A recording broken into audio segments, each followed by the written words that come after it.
Lagi ko nga inaaway ngayon si mami kasi malapit ng birthday. Kaya ngayon, yung ulam namin hilaw na manok, tsaka nagsaing na rin ako. Hindi, joke lang. Pabili na tayong tomato sauce sa tindahan, tsaka magpapakash out tayo. Ayan.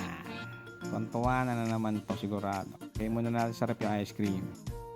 At ayun, nagising na nga si Loco. Akala ko matatapos ko yung niluluto ko. Pero sige, bigyan na natin to kasi mukhang bad trip siya eh. Ito na, pang Shopee mo. Para di ka na bad trip. Pati na may itsura niyan, bad trip yan eh. Hoy, hoy. Buti mo bad trip. Oh, binigiti na yan. Panyari pa eh. Ayan, sige, pang Shopee mo yan namin. At dahil gising ka na rin lang, ayan, ikaw na maghawak ng camera at magluluto na tayo ng chicken asado. Dapat kaldereta yan eh, kaso wala tayong ingredients eh. Yan lang available natin, sibuyas mga dre.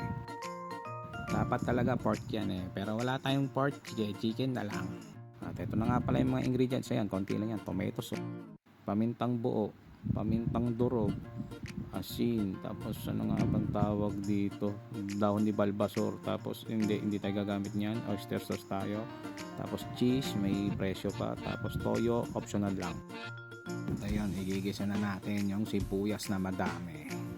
Tamang halo ka lang dyan. Wala tayong bawang mga dre, pero kung gusto nyo pwede nyo naman lagyan ng bawang. Tapos lagay na natin yung chicken, yung buo, lagay mo yung buo, diba? Natamad na tayo maghiwain. Hindi, joke lang, mamaya natin ihiwain yan tapos maglalagay tayo ng 750 ml na tubig. Diba, akala mo talaga sinukat eh, 2 bowl lang yan. Tapos yung dahon ni balbasor, tapos mamintang buo, tapos sunod yan yung asin.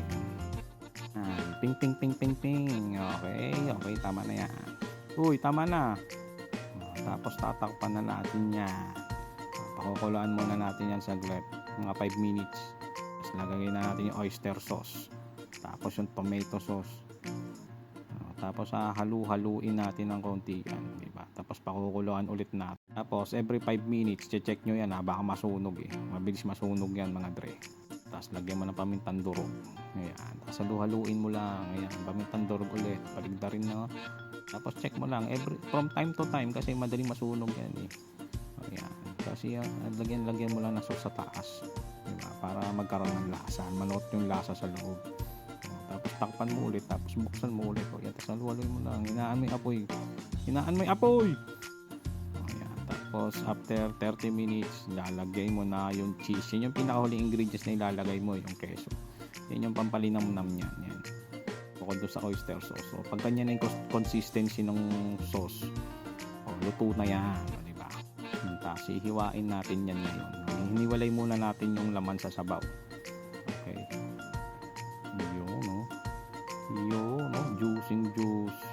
Ang ganda, oh. Sa transfer natin yung sa lalagyan.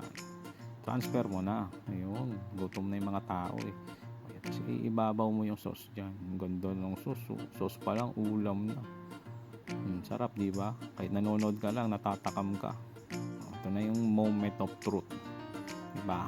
The tasting. Tikman mo na. Ayan na, titikman na natin. Ayan, konti lang. Kakain pa tayo. Sarap. Diba? Sabi sa'yo, masarap eh.